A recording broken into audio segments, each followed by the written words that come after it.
ليه بنقول حد الزعف على حد الشعنين؟ ويعني ايه شعنين اصلا؟ انا سهير زكريا وتعالى اقول لك. كلمه شعنين اصلا جايه من الكلمه العبريه هوشعنا، واللي هي معناها خلصنا، واللي في اليونانيه اوصلنا. ودي الكلمه اللي قالوها اليهود للسيد المسيح وهو داخل اورشليم في موكب ملوكي، لكن كان راكب على جحش بن اتان عشان يعلمنا التواضع. واوصلنا يعني خلصنا من الاحتلال، من الوباء، من الغلاء. طب ليه بقى بنقول عليه حد الزعف؟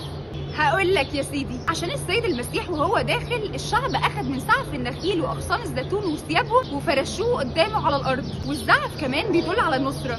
في رؤيه يوحنا اللاهوتي هنلاقي يوحنا بيقول ان المنتصرين كان ماسكين في ايديهم زعف، يبقى كده حد الزعف عشان يستخدموه في استقبالهم للسيد المسيح. وشعنين عشان معنى الكلمه اللي قالوها اوصلنا يا ابن داوود، يعني خلصنا. واحنا كمان بنطلب من ربنا ان هو يخلصنا من الخطيه ومن اي حاجه بعدنا عنه. كل سنه وانتم طيبين.